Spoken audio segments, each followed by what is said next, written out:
मुस्लिम और Indian Muslim होने में फ़र्क है। और मुसलमानों का सर अगर किसी ने नीचे झुकाया है तो एकमात्र यही देश है। अगर ये किसी गलत काम कर रहे हैं तो उसमें भी अल्लाहू अकबर बोलते हैं। पाकिस्तान, हमको लगता है ये मतलब पूरी दुनिया में एक बोझ है। और मुसलमानों का सर अगर किसी ने नीचे झुकाया है तो एकमात्र यही देश है। इस जितना मुसलमान यहाँ रहते हैं इंडिया में भी उतने मुस्लिम रहते हैं, बट फ़र्क है, मुस्लिम और इंडियन मुस्लिम होने में फ़र्क है। दुनिया का सबसे बड़ा मुस्लिम कंट्री इंडोनेशिया, कि इंडोनेशिया की वजह से किसी मुसलमान का सर नीचे नहीं झुकता है। दुबई मुस्लिम कंट्री है, उसकी वजह से किसी मुस्लिम का सर नीचे नहीं झुकता है। बहरीन, कतर, सऊदी अरब, हम लोग सीखते हैं सऊदी अरब से कि वैसा कानून इंडिया में होना चाहिए कि किसी महिला के साथ अगर कुछ हो रहा है या किसी के साथ जगह तो हाथ काट दो। हम लोग रोल मॉडल दिखाते हैं।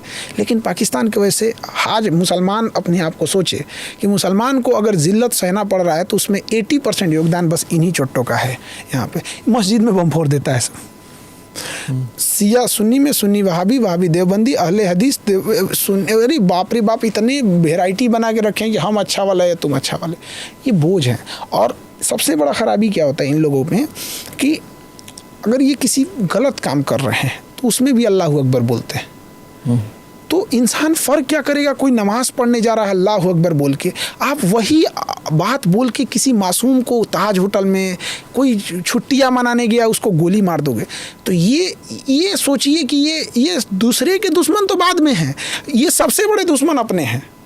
पूरी कम्युनिटी को बदनाम करके रखे हैं सब।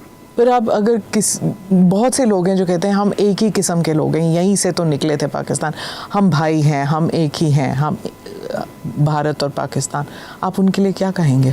मारना चाहिए ऐसे इन लोगों को, एकदम आशावादी लोगों का ना इंडिया में ना। ये जिन्ना ने देश लिया ये ख़तरनाक नहीं था, जिन्ना ने जिस तरीके से देश लिया वो ख़तरनाक था।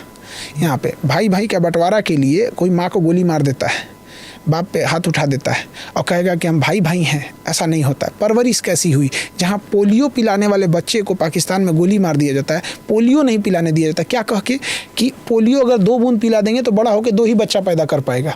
मतलब वो पोलियो 4 साल के बच्चे को पिलाया जाता है, उसके करियर की चिंता नहीं है कि बड़ा होकर डॉक्टर, इंजीनियर, बिजनेसमैन, बच्चा कितना पैदा करेगा। और सरकार भी पागल, वो कहती है कि नहीं 2 बूंद से कुछ नहीं। अरे भैया तो उसको 10 बूंद पिलाओ, उसको यही लग रहा है ना 2 बूंद से 2 होगा तो उसको 20 बूंद पिलाओ। भैया तेरा 20 बच्चा पैदा हो जा। यहाँ पे गधों को गधों की जैसे समझाइएगा यहाँ पे। और हम अब इंडिया में देखिए बच्चे 7-8 साल के भी हो जाते हैं ना तो गार्जियन का देता, अरे जा पी लो। तो जो आशा होती है पिलाने वाली ना, उनको भी लगता है कि 5 साल से क्रॉस है, फिर भी पिला देती है। कितनी मेहनत से हमने पोलियो ख़त्म किया। आइए बगल में पोलियो लेके घूम रहा है। जो पाकिस्तान पैदा कर रहा है आतंकवाद को, हम तना काटेंगे जड़ नहीं। हाँ, ये तो बेवकूफ़ी है सीधे। हम पाकिस्तान को नहीं मारना चाहते हैं तो इंदिरा गांधी बेवकूफ़ थे, अटल बिहारी वाजपेयी तब क्यों मारे? ये एकदम गलत चीज़ है। वहाँ पे पाकिस्तानी आर्मी का बैक सपोर्ट था वहाँ पे। और ये कह रहे हैं कि पाकिस्तान में न्यूक्लियर लीकेज हो गया है, अब हम लोग सीज़ फायर कर दे रहे हैं यहाँ से। जो रुक गए हम, वो सही मायने में गलत था, वो गलत था। हाँ, नहीं रुकना चाहिए। युद्ध अंतिम उपाय होता है शांति का। अगर हम चाहते हैं कि युद्ध ना हो तो युद्ध के लिए तैयार रहना पड़ता है। लोग पी जाते समंदर खारा ना होता तो। अगर युद्ध इतना ही खराब था तो बांसुरी बजाने वाले कृष्ण कन्हैया कभी महाभारत होने नहीं देते। कुछ होते हैं यहाँ पे युद्ध रहना। हर भगवान को देखिएगा शांति के प्रतीक हैं, लेकिन सबके पास अपना हथियार है। करुणा से भरे हमारे बजरंग बली, लेकिन गदा साथ में रखते हैं। करुणा से भरे हुए, क्या नहीं मांगने पे देते हैं यहाँ पे। कृष्ण भगवान हमेशा कौरवों से तो ऐसे बात करने गए थे 5 गांव मांगने, जैसे कोई बहुत एक याचक है, साधारण याचक, सुदर्शन चक्र लेके।